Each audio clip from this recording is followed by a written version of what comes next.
ಜಿಲ್ಲೆಯಲ್ಲಿ ಬಂದು ಪತ್ರಿಕಾಗೋಷ್ಠಿಯನ್ನು ಉದ್ದೇಶಿಸಿ ನಾನೇ ನೇತೃತ್ವ ತಗೊಂಡು ಮಾಡಿರ್ತಕ್ಕಂಥದ್ದು ಕೆಲವು. ಆದರೆ ಇವತ್ತು ಅನಿವಾರ್ಯ ಸಂದರ್ಭದಲ್ಲಿ ಇವತ್ತು ಪತ್ರಿಕಾ ಮಾಧ್ಯಮದ ಬಂಧುಗಳ ಜೊತೆ ಒಂದು ಸಮಾಜದ ವ್ಯವಸ್ಥೆಯ ಬದಲಾವಣೆಯ ದೃಷ್ಟಿಯಿಂದ ಅದಕ್ಕೆ ಶಕ್ತಿಯನ್ನು ಕೊಡತಕ್ಕಂಥ ನಿಟ್ಟಿನಲ್ಲಿ ಒಂದು ಪತ್ರಿಕಾಗೋಷ್ಠಿಯನ್ನು ಮಾಡತಕ್ಕಂಥ ಒಂದು ಅನಿವಾರ್ಯತೆಯನ್ನು ಸೃಷ್ಟಿಯಾಗಿರ್ತಕ್ಕಂಥ ಕಾಲಘಟ್ಟದಲ್ಲಿ ಈ ಪತ್ರಿಕಾಗೋಷ್ಠಿಯನ್ನು ನಡೆಸ್ತಾ ಇದ್ದೇನೆ. ದಕ್ಷಿಣ ಕನ್ನಡ ಜಿಲ್ಲೆಯ ಕಬಡ್ಡಿ ಆಟಗಾರರ ಹಿತಾಸಕ್ತಿಯನ್ನಿಟ್ಟುಕೊಂಡು ಕಳೆದ ಬೆಳಗಾವಿ ಅಧಿವೇಶನದಲ್ಲಿ ಒಂದಷ್ಟು ಗಮನ ಸೆಳೆಯತಕ್ಕಂಥ ರಾಜ್ಯ ಸರ್ಕಾರದ ಗಮನ ಸೆಳೆಯತಕ್ಕಂಥ ವ್ಯವಸ್ಥೆಯಲ್ಲಿ ಸರ್ಕಾರದ ಗಮನವನ್ನು ಸೆಳೆಯತಕ್ಕಂಥ ಪ್ರಯತ್ನವನ್ನು ಮಾಡಿದ್ದೆ. ಆ ಸಂದರ್ಭದಲ್ಲಿ ಆ ಗಮನ ಸೆಳೆದಿರತಕ್ಕಂಥ ವಿಷಯದ ಕುರಿತಾಗಿ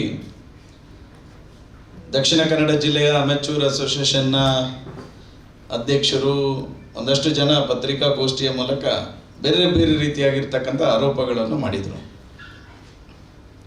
ನನ್ನ ಆರೋಪಗಳಿಗೆ ಉತ್ತರವನ್ನು ಕೊಡತಕ್ಕಂಥ ಪತ್ರಿಕಾಗೋಷ್ಠಿ ಇದಲ್ಲ. ಆದರೆ ವಾಸ್ತವವಾಗಿ ಕಬಡ್ಡಿ ಆಟಗಾರರು, ಈ ರಾಜ್ಯದ ಕಬಡ್ಡಿ ಆಟಗಾರರು, ಆ ಕ್ರೀಡಾಪಟುಗಳಿಗೆ ಮುಂದಿನ ದಿನಗಳಲ್ಲಾದರೂ ಆ ಕ್ರೀಡೆಗೆ ಹೆಚ್ಚು ಶಕ್ತಿ ಬರತಕ್ಕಂಥ ಮತ್ತು ಆ ಕ್ರೀಡಾಪಟುಗಳಿಗೆ ಜೀವನಕ್ಕೆ ಹೆಚ್ಚು ಶಕ್ತಿ ಬರತಕ್ಕಂಥ ನಿಟ್ಟಿನಲ್ಲಿ ನನ್ನೊಂದು ಅಳಿಲು ಸೇವೆಯನ್ನು ಮಾಡಬೇಕು ಮತ್ತು ಆ ದೃಷ್ಟಿಯಲ್ಲಿ ಅವರ ಜೊತೆ ನಿಲ್ಲಬೇಕೆನ್ನುವಂಥ ದೃಷ್ಟಿಯನ್ನು ಇಟ್ಟುಕೊಂಡು ನಾನು ಶಾಸಕನಾದ ನಂತರ ತುಂಬ ನನ್ನಿಂದಾಗಿರ್ತಕ್ಕಂಥ ಕಾರ್ಯವನ್ನು ಮಾಡತಕ್ಕೊಂಡು ಬರ್ತಾ ಇದ್ದೆ. ಪ್ರಾಯಶಃ ಇವತ್ತು ದಕ್ಷಿಣ ಕನ್ನಡ ಜಿಲ್ಲಾ ಕಬಡ್ಡಿ ಅಸೋಸಿಯೇಷನ್ನ ಆಟಗಾರರ ಹಿತಾಸಕ್ತಿ,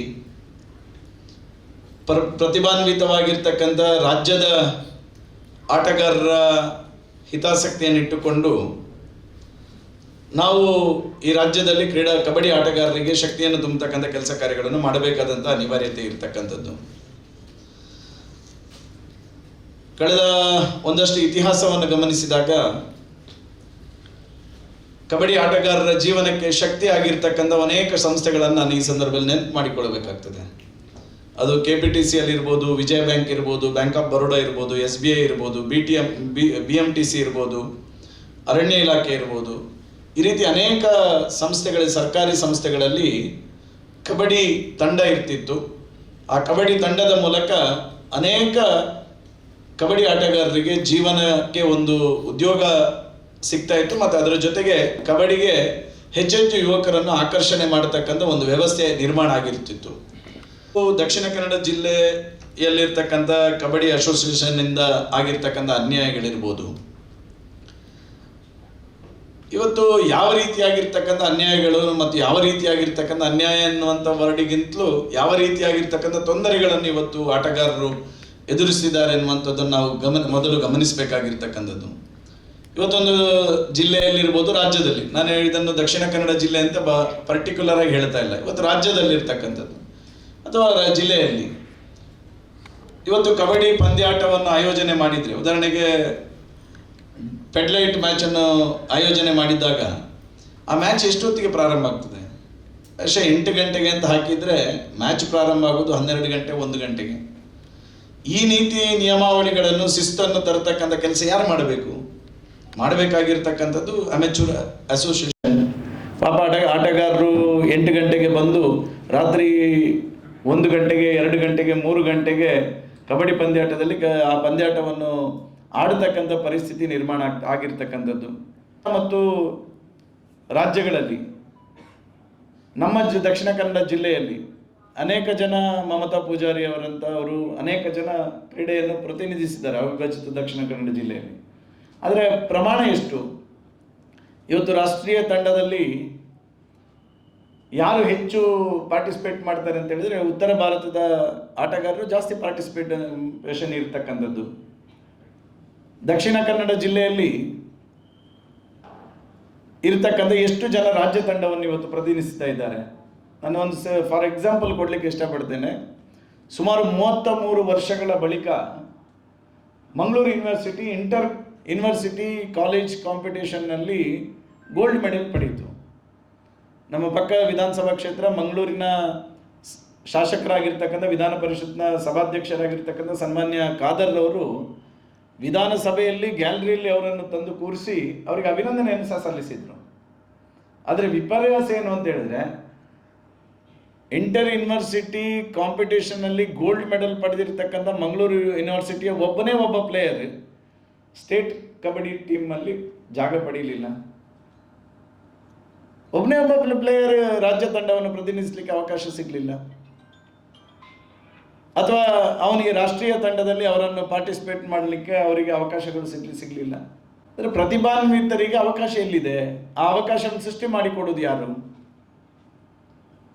ಅವಕಾಶ ಸೃಷ್ಟಿ ಮಾಡಬೇಕು ಕೊಡುವಂಥವ್ರು ಯಾರು ಅಂತ ಹೇಳಿದ್ರೆ ಅಮೆಚೂರ್ ಅಸೋಸಿಯೇಷನ್. ಇವತ್ತು ದಕ್ಷಿಣ ಕನ್ನಡ ಜಿಲ್ಲೆಯಲ್ಲಿ ಅತ್ಯಂತ ಪ್ರತಿಭಾನ್ವಿತ ತೀರ್ಪುಗಾರರಿದ್ದಾರೆ. ಅವರು ರಾಷ್ಟ್ರೀಯ ತೀರ್ಪುಗಾರಿಕೆಯ ಪರೀಕ್ಷೆ ಬರೆದು ಉತ್ತೀರ್ಣ ಆಗಿರ್ತಕ್ಕಂಥ ಅನೇಕ ಜನ ರಾಷ್ಟ್ರೀಯ ತೀರ್ಪುಗಾರರಿದ್ದಾರೆ. ಆದರೆ ಎಷ್ಟು ಜನ ದಕ್ಷಿಣ ಕನ್ನಡ ತೀರ್ಪುಗಾರರಿಗೆ ಪ್ರೋ ಕಬಡ್ಡಿಯಲ್ಲಿ ತೀರ್ಪುಗಾರರಿಗೆ ಆಗಲಿಕ್ಕೆ ಅವಕಾಶ ಸಿಕ್ಕಿದೆ? ಎಷ್ಟು ಜನರಿಗೆ? ಫಾರ್ ಎಕ್ಸಾಂಪಲ್ ಉಳ್ಳಾಲ್ ಅಂತ ಉಳ್ಳಾಲ್ ಅಂತ ಒಬ್ಬರಿದ್ದರು, ಪ್ರೇಮನಾಥ್ ಉಳ್ಳಾಲ್ ಅಂತ ಹೇಳುವಂಥವ್ರು ಒಬ್ಬರಿದ್ದರು. ಪ್ರೇಮನಾಥ್ ಉಳ್ಳಾಲ್ ಅವರು ಒಂದು ಬಾರಿ ಅಂತಾರಾಷ್ಟ್ರೀಯ ಕ್ರಿಕೆಟ್ ಟೂರ್ನಮೆಂಟ್ ರೆಫ್ರಿ ಆಗಿದ್ದಾರೆ ಬಿಟ್ಟರೆ ಒಬ್ಬ ರಾಷ್ಟ್ರೀಯ ಮಟ್ಟದ ಪ್ರೋ ಕಬಡ್ಡಿಯಲ್ಲಿ ನಮ್ಮನ್ನು ಪ್ರತಿನಿಧಿಸತಕ್ಕಂತಹ ರೆಫ್ರಿಯನ್ನು ನಮಗೆ ಕೊಡಲಿಕ್ಕೆ, ಅದು ಅಲ್ಲಿಗೆ ಕಳಿಸಲಿಕ್ಕೆ ನಮಗೆ ನಮ್ಮ ಅಮೆಚೂರ್ ಅಸೋಸಿಯೇಷನ್ಗೆ ಸಾಧ್ಯ ಆಗಲಿಲ್ಲ. ಪ್ರಾಯಶಃ ನಾನು ಈ ಸಂದರ್ಭದಲ್ಲಿ ನಮ್ಮ ಜಿಲ್ಲೆಯ ಅಮೆಚೂರ್ ಅಸೋಸಿಯೇಷನ್ನ ಅಧ್ಯಕ್ಷರು, ರಾಜ್ಯ ಅಮೆಚೂರ್ ಅಸೋಸಿಯೇಷನ್ನ ಗೌರವ ಅಧ್ಯಕ್ಷರು ರಾಕೇಶ್ ಮಲ್ಲಿಯವರು ಒಂದಷ್ಟು ಆರೋಪಗಳನ್ನು ಮಾಡಿದ್ದಾರೆ. ಸದನದಲ್ಲಿ ಕಬಡ್ಡಿ ಆಟಗಾರರಿಗೆ ಅವಮಾನ ಮಾಡಿದ್ದಾರೆ, ಸಭಾಪತಿಗಳಲ್ಲಿ ಕ್ಷಮೆ ಕೇಳಬೇಕು, ಅವರು ಸಭಾಪತಿಗಳು ಅಂತ ಉಲ್ಲೇಖ ಮಾಡಿದ್ದಾರೆ. ಅಂದರೆ ವಿಧಾನಸಭಾ ಸ್ಪೀಕರ್ ಅವರು ಕ್ರಮ ಕೈಗೊಳ್ಳಬೇಕು, ಮತ್ತು ಕಬಡ್ಡಿ ಅಸೋಸಿಯೇಷನ್ನ ಸಾಧನೆಯ ಬಗ್ಗೆ ಅವ್ರಿಗೆ ಗೊತ್ತಿಲ್ಲ, ಈ ಥರದ್ದೆಲ್ಲ ಹೇಳಿದ್ದಾರೆ. ಹೇಳಬೇಕಾದ್ರೆ ಸ್ಮಾರ್ಟ್ ಸಿಟಿಯಲ್ಲಿ ನಾವು ದೊಡ್ಡ ಕಬಡ್ಡಿ ಪಂದ್ಯ ಸ್ಟೇಡಿಯಮಲ್ಲೆಲ್ಲ ಮಾಡ್ತಾ ಇದ್ದೇವೆ ಅಂತೇಳಿ.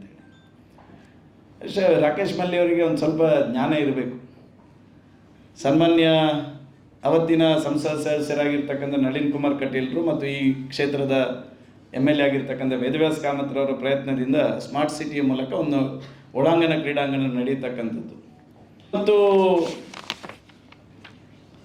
ದಕ್ಷಿಣ ಕನ್ನಡ ಜಿಲ್ಲೆಯ ಬೆಳವಣಿಗೆ ದೃಷ್ಟಿಯಿಂದ ನಾನು ಈ ಸಂದರ್ಭದಲ್ಲಿ ಈ ಪ್ರೆಸ್ ಮೀಟಲ್ಲಿ ಉಲ್ಲೇಖ ಮಾಡಬೇಕಾಗ್ತದೆ. ದಕ್ಷಿಣ ಕನ್ನಡ ಜಿಲ್ಲೆಯ ಕಬಡ್ಡಿ ಬೆಳವಣಿಗೆಗೆ ಯಾರು ಶಕ್ತಿ ತುಂಬಿದ್ದು ಅಂತ ಹೇಳಿದ್ರೆ ಅಮೆಚೂರ್ ಅಸೋಸಿಯೇಷನ್ ಅವರಲ್ಲ. ಈ ಜಿಲ್ಲೆಯಲ್ಲಿರ್ತಕ್ಕಂಥ ವಿದ್ಯಾಸಂಸ್ಥೆಗಳು, ವಿಶೇಷವಾಗಿ ಆಳ್ವಾಸ್ ಇರ್ಬೋದು, ಸಂತ ಫಿಲೋಮಿನಾ ಕಾಲೇಜ್ ಇರ್ಬೋದು, ನಾನು ಉದಾಹರಣೆ ಕೊಟ್ಟಿರೋದು.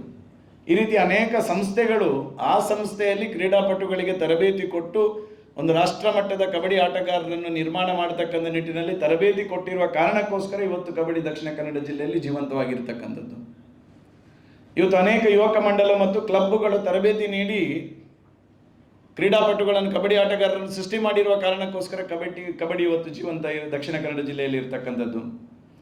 ಅನೇಕ ಅಕಾಡೆಮಿಗಳ ಪ್ರಯತ್ನದಿಂದಾಗಿ ಇವತ್ತು ದಕ್ಷಿಣ ಕನ್ನಡ ಜಿಲ್ಲೆಯಲ್ಲಿ ಕಬಡ್ಡಿ ಜೀವಂತ ಇರತಕ್ಕಂಥದ್ದು.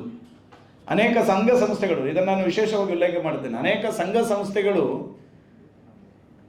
ಕಬಡ್ಡಿ ಟೂರ್ನಮೆಂಟುಗಳನ್ನು ಆಯೋಜನೆ ಮಾಡಿರುವ ಕಾರಣಕ್ಕೋಸ್ಕರ, ಅವರಿಗೆ ವೇದಿಕೆ ನಿರ್ಮಾಣ ಮಾಡಿಕೊಟ್ಟಿರುವ ಕಾರಣಕ್ಕೋಸ್ಕರ ಗ್ರಾಮೀಣ ಪ್ರದೇಶದ ಕ್ರೀಡಾಪಟುಗಳು, ಕಬಡ್ಡಿ ಆಟಗಾರರು ಇವತ್ತು ಪ್ರತಿಭೆಯನ್ನು ವ್ಯಕ್ತಪಡಿಸಲಿಕ್ಕೆ ಕಾರಣ ಆಗಿರ್ತಕ್ಕಂಥದ್ದು.